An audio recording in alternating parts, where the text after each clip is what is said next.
This is episode 213 of Teacher Approved. You're listening to Teacher Approved, the podcast helping educators elevate what matters and simplify the rest. I'm Heidi. And I'm Emily. We're the creators behind Second Story Window, where we give research-based and teacher-approved strategies that make teaching less stressful and more effective. You can check out the show notes and resources from each episode at secondstorywindow.net. We're so glad you're tuning in today. Let's get to the show. Hey there, thanks for joining us today. In today's episode, we are sharing the 6 goals every teacher should have for back to school night and sharing a tip for adding a little celebration to your first day of school. But first, it's time for Try It Tomorrow, a favorite quick win that you can try in your life right away. Emily, what is our suggestion for this week? Since it's August now, send a quick text to one teacher friend or other school staff member just to check in. At this time of year, there is a lot of comfort in knowing that someone else understands everything you're juggling. And while strengthening relationships is always beneficial, this can also help you manage your stress level. When you are overwhelmed with your own to-do list, reaching out to connect or even commiserate with someone else is a really effective way to make a heavy burden seem a little lighter. If you like this idea or anything else we share here on the podcast, would you take a second and give us a 5-star rating and review? Over the years, Emily and I have created an extensive library of back-to-school products to help you find the tools that will make the start of your new year easier. Today, we are spotlighting our first day wish resource. Tell us about this one, Emily. I love this. It's so cute. We've created something so special to help ease those back-to-school jitters and start building connection before the year even begins. Our Wishing Star Kit gives you everything you need to reach out to students with a simple but powerful message that you are thinking of them, you're excited to be their teacher, and you believe in them. This is one of our newest resources, and so you might not have seen it yet. And it is perfect for the first day of school, especially if you're looking for, a mess-free alternative to jitter glitter or ready confetti. Oh, no joke. Don't do that to yourself or your families. The kit includes a sweet poem, and we offer lots of flexible options depending on how you want to connect. If you're going to be seeing your students at back to school night before school starts, you can pair the poem with a squishy, anxiety relief star. You can buy them in bulk. They're very cheap. So the kids can squeeze it whenever they need a little comfort. They can squeeze it and make their back to school wish. If you're not going to be seeing kids in person, there are templates so you can mail little glow-in-the-dark stars attached because, kids love getting mail. And I love getting mail. It's just bills all the time. I'll send you a glow-in-the-dark star too. Please do. You can prep this whole thing in just a few minutes, but the impact on students is huge. What we love most about this resource is how it immediately shows students that you're the kind of teacher who cares about their feelings and wants them to succeed. Plus, it gives you a gentle way to track which families attended your back-to-school night or open house and which students you might want to reach out to individually. It's one of those small gestures that makes a big difference in how students feel about walking into your classroom on day one.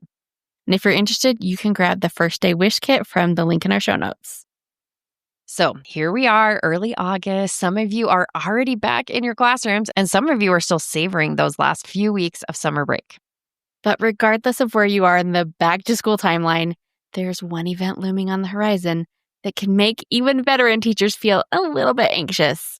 It's back-to-school night. Or meet the teacher night or open house, whatever your schools call it. It's that crucial first impression event where families get to see your classroom and meet the person who's going to be such an important part of their child's life this year. But can I just get on my soapbox for a minute? This puts so much pressure on teachers and in most other professions, probably any other profession. If you were asked to plan and host an important event to make a great first impression, you would probably get some dedicated work time to pull this together. You'd probably even have a budget to go toward this. Yeah, wouldn't that be nice? Because for teachers, it's just one more thing on top of setting up your entire classroom, planning your first week of lessons, and learning the names of 25 new little humans. Yeah, and I think that pressure leads to a lot of teachers spending way too much time online trying to figure out what they should be doing for back to school night. Should I make a presentation? Should I have activities? Should I decorate everything so it looks like Instagram? Yeah. And the problem with just browsing ideas without a clear purpose is that you can end up doing things that look cute, but don't actually serve you or the families. You might spend hours on something that's fun, but doesn't help you build the foundation for a successful year. So today we want to give you a framework of 6 specific goals for back to school night that will help you use your time and energy strategically. Once you know what you're trying to accomplish, you can evaluate every idea through that lens. And then we'll talk about how you can use stations to make the event flow seamlessly. So, funny story about stations.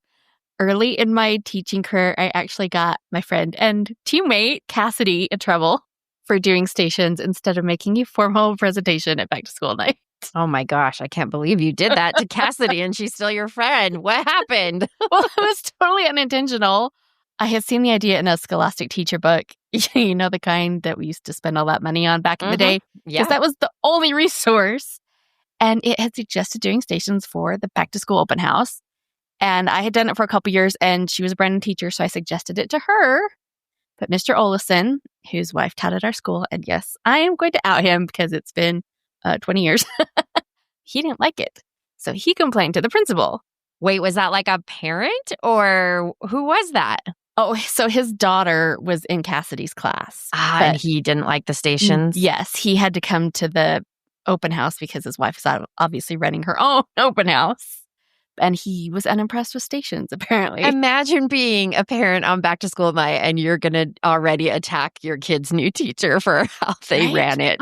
A brand new teacher at that. Oh, mercy. So after a few years, I did get to go back to stations and it goes so much better. I just hated talking at families from the front of the room.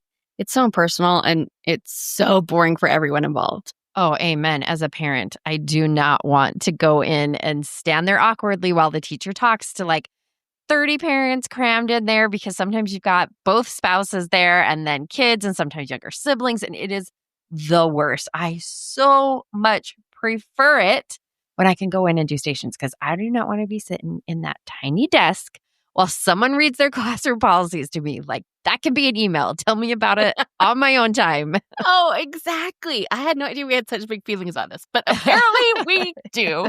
I've sat in too many unair-conditioned classrooms packed in with too many other parents. I'm over it. Kids losing their minds because they're so bored. Yes. And they want to go to their class and yep, it's too much. Well, let's do better for everyone. And these days, if you look at any teaching blog or any back to school advice online, everyone recommends doing stations. It's become the gold standard because it's so much more personal, it's so much easier to manage, and it's so much more informative. Yes, like it's no surprise that everybody says to do stations because it is by far the best way to do it. Heck, we even did it for Meet the Teacher when we taught preschool. Oh, yeah. Where they kind of came in and they had their own little checklist that they did, and it's just the best way to do it. So this way, the families can arrive whenever they're going to arrive. They can move at their own pace. The kids can explore the space. And you actually get to have a real conversation with people instead of just talking to a room full of faces. Right. Absolutely. 100% co-sign all of this. So don't be afraid to buck tradition if it means creating a better experience for everyone. And to help you do that, we're going to dive into the 6 goals that should guide your back to school night planning. They are build connection, gather important information, familiarize families with the classroom, welcome students into the space, manage supplies, and spark excitement for the year ahead. Should have come up with some catchier titles. I know. I can't believe we didn't use alliteration. Or an anagram or something. Yes. Yes, we'll work on that for next summer. Yes. These goals work together to strategically build the foundation for a successful school year. So let's break down each one and talk about how to make them happen. First goal is to build connection. And this is all about letting families get to know the person behind the desk. They are entrusting you with their most precious possession, their child. So they need to feel like you are a safe, caring adult who truly cares about their kid. And this really isn't about impressing the parents or proving how amazing you are, even though obviously you are. It's about showing them your heart and your teaching style. The goal here is we're just trying to build trust. One of the easiest ways to do this is with a looping slideshow that runs in the background while families are exploring your room. You can include photos of yourself, your family, your pets, your hobbies, anything that helps them see you as a real person. You could also include slides about your teaching philosophy, what a typical day looks like in your classroom, or even just some fun facts about you. The goal is to help them feel like they know you just a little bit when they're done. And another simple option that I think a lot of teachers do is to have a bio sheet available. You could either print that out and hand it out at back to school night, or it could just be something that you send in an email, which is probably the easier option. But either way, it helps parents to know that they aren't leaving their child with a complete stranger. The second goal is to gather important information. So you need details to help keep kids safe and supported. And so open house or back to school night is the perfect time to collect that information while families are still in their eager to help mode. Because spoiler alert, they won't stay in that mode. Oh, yes. Capitalize on that window if there's something you need back from families. So think about all of the forms that you need: emergency contacts, transportation plans, allergies, any kind of accommodations.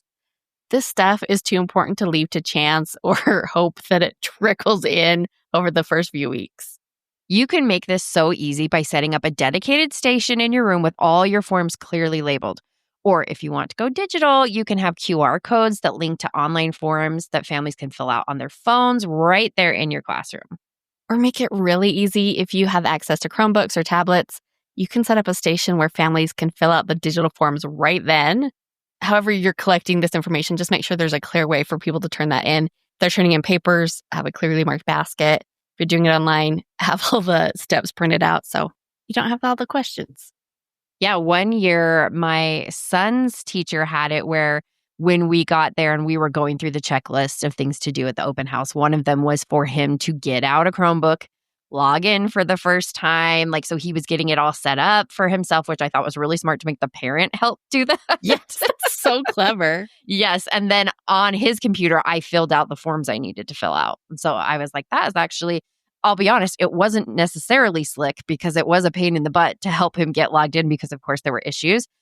But I can see from the teacher perspective why it was so smart to do it that way and have the parents help get through the tech issue instead of you trying to help 24 kids do that on their computers all together. So that is ninja level teaching right there. It's clever.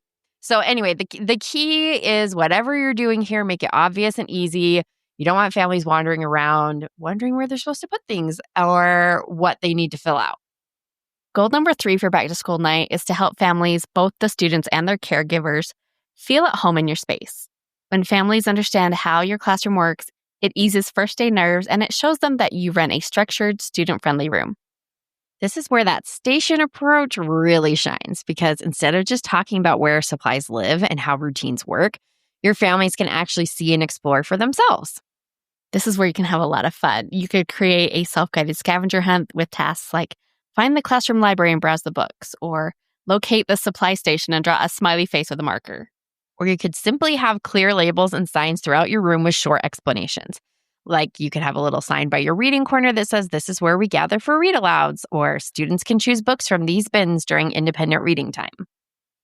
Your 4th open house goal is to welcome students into the space and to create a moment of belonging before the year even begins. Students should be able to see their names, find their spots, and leave a little piece of themselves behind. This is so important because you want kids to walk in on the first day and think, oh, yes, I belong here. This is my classroom too. This is why having names visible in the room is so important. Even if you use student numbers, make sure each child's name is visible somewhere in the room. A good rule of thumb is that it should be visible in 3 places, especially one of them being the door or right outside the door. It just goes a long way toward helping everyone feel included and comfortable. But you can even take that a step further by having an activity where students can contribute to their classroom right away. Maybe you have them do an All About Me drawing activity where they create something that they can display, or you could do a shared class goal chart where everyone adds their hopes for the year. Or you could have a station where students can vote on which book they want you to read aloud on the first day. These are little touches, but they help students feel like they're already part of the classroom community and not just visitors in the space. Goal 5 of your back to school planning is all about managing supplies and your support systems. First, make it easy on yourself by making it easy on families to drop off school supplies. Have clearly labeled bins or areas where they can leave their items. Yeah, I've been surprised the years that I show up with, bags full of supplies to donate and there's no clear place of where I'm supposed to put it. And it's like, hey, where do you want these? You got to think about these things. And if you have a classroom wish list, this is a perfect time to share it. You could create a take a tag display where families can choose an item to donate if they want to. And also don't forget about volunteer opportunities. Having a simple sign-up sheet for things like field trip chaperones, classroom helpers, party planners, or special event volunteers can be really helpful all year long. Oh, yeah. And I love having these out to sign when I go to open house.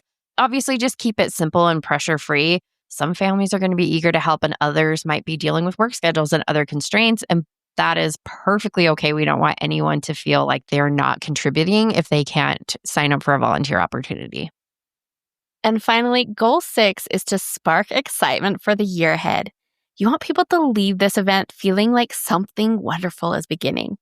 This is where you can really lean into that sense of fun, make some memorable magic, but with a purpose. We're not doing cute activities for the sake of being cute. We are strategically building anticipation and joy. You could set up a photo station with props where families can take a picture together. And also, I was thinking, open house is the perfect time to take a picture of each one of your students, even better if they're like holding a name tag that has their name on it. Yes, so smart. So that you can practice their names before the first day of school. Because I would always take pictures of my students on the first day of school and then go home and like cram looking through the pictures. And I would get them pretty good with like basically doing it like flashcards. So it would be even smarter to do it for open house. Plus, it would just be fun for the families to be able to take pictures at a photo station as well. Or you could have your students contribute to a banner where they write or draw their hopes for the year and then clip it onto the banner, which will be waiting for them when they come on the first day of school. And of course, if you want to send people home with a little bit of magic, don't forget to grab our first day wish resource. One thing I love about this is that the poem prompts kids to hold the star and make their wish for the new school year, but they're also supposed to imagine that their teacher is making their wish for them at the same time. And I just always think that's such a heartwarming little thought of, the teacher and the student are still having this connective moment, even though school hasn't officially even started yet. Yes, I love that.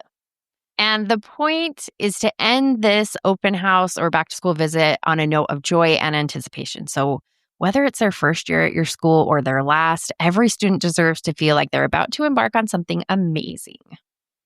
Okay, so those are your 6 goals, but let's talk about the how. How do you actually structure this evening so you can accomplish all of this without losing your mind? We recommend creating a simple checklist that covers all 6 areas and gives families a clear path through your classroom. So just think of it like a little roadmap that guides them from station to station. As families arrive, you greet them at the door and you hand them the checklist, and they can move through the activities at their own pace while you float around the room, having real conversations with people. Your slideshow can be running in the background, providing that connection piece we talked about. And meanwhile, families are checking items off their list, filling out forms, exploring the classroom, finding their child's desk, dropping off supplies, or just pausing to watch the slideshow. There's so much to do in just those few minutes. But the beauty of this approach is that you are not trapped at the front of the room giving the same presentation over and over. You can actually talk to families, get to know your new students, answer specific questions, figure out how to say some unfamiliar names, and start building those important relationships. And like I said earlier, families love it too because they're not sitting passively in those little desks listening to you talk. The kids can explore and touch things. The parents can ask questions as they come up, and everyone can move at their own pace. If they're in a hurry, they can get in and out quickly. It's just so much better for everyone. Now, if all of this sounds great in theory, but overwhelming in practice, we have got some news for you. We have created a brand new open house back to school meet the teacher resource that is designed to help you meet all 6 of these goals without having to start from scratch. Yes, this resource includes everything from a meet the teacher slideshow template and welcome letter to classroom labels, volunteer signups, and even those wish list tags we mentioned. The whole thing is designed to make your back to school night both meaningful and manageable. You can find that resource in our shop, and we will be sure to put a link in the show notes. But whether you use our resource or you create your own, the important thing is having those 6 clear goals to guide your planning. So to recap, at your back to school night or open house, you want to build connection, gather important information, familiarize families with the classroom, welcome students into the space, manage supplies and support systems, and spark excitement for the year ahead. With those goals in mind, you can evaluate every back to school night idea through that lens and use your time strategically to create an event that actually serves you and your families. We would love to hear how you manage Meet the Teacher or Open House. Come join the conversation in our Teacher Approved Facebook group. Now for our Teacher Approved Tip of the Week, where we share an actionable tip to help you elevate what matters and simplify the rest.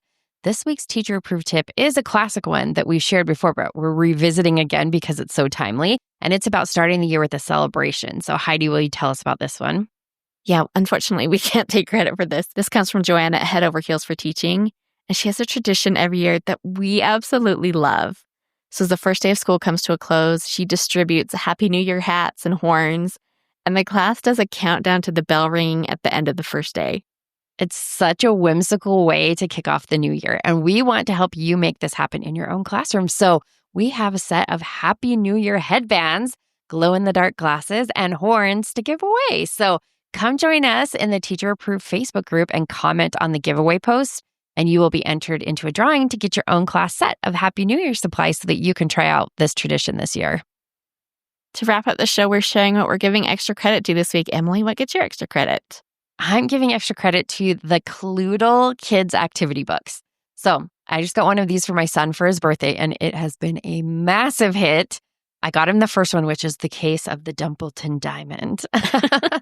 And so the book has like case notes and evidence to read, and then you evaluate, what you're learning as you go through to try and solve the case. And then there's 50 puzzles to solve throughout. Oh, wow. Yeah, like it's jam-packed. And I'm sure I'm going to end up getting the next one when he finishes this one because he's enjoying it so much. And there's other books like this. Like there's one where you're solving a murder and it's called Myrtle. And there's a whole series of that. And there's kids' versions of that too. I think this is a fun new genre of activity books that are out there. So if you have a kid that likes solving mysteries, this will be right up their alley. Yeah, this sounds like it was just made for him. Yep. What are you giving extra credit to, Heidi? Well, my extra credit goes to Oh Happy Danny's classroom posters. I know we've talked about her designs in the past because everything she does is so cute. I know she's got some really cute like affirmation signs that you could put on a mirror in your classroom. But these new posters are top-notch. They have encouraging messages about kindness and bravery, and they show lots of different hands all working to make a difference. And we will put a link in the show notes so you can check them out if you're interested. But one thing that I really appreciated with these is that if you live in a state like Idaho, where it's now illegal to tell children that everyone is welcome, on her Instagram, she made a post breaking down the riskiness of using her posters in different learning environments. So if you do live somewhere that might be a problem, I'm so sorry, but you still can get a positive message across without getting fired for it. It's possible. Yeah, it's handy. It shows like which posters would potentially be more risky. It seems ridiculous that we even have to say that, but she's there to help out too. She doesn't want to get any teachers in trouble. Yeah, especially because it is all just like, be kind, be brave. We build a better world together. Mm-hmm. But this is where we are. So yep. Don't lose your job over it. Yes, but go check out Oh Happy Danny. Her designs are beautiful and so fun. That's it for today's episode. Use those 6 goals to guide your back to school night planning. And don't forget to grab our open house resource if you want some ready-to-use materials that align with everything we talked about today. And make sure to come enter the Happy New Year giveaway in our Teacher Approved Facebook group. We hope you enjoyed this episode of Teacher Approved. I'm Heidi. And I'm Emily. Thank you for listening. Be sure to follow or subscribe in your podcast app so that you never miss an episode. You can connect with us and other teachers in the Teacher Approved Facebook group. We'll see you here next week. Bye for now. Bye.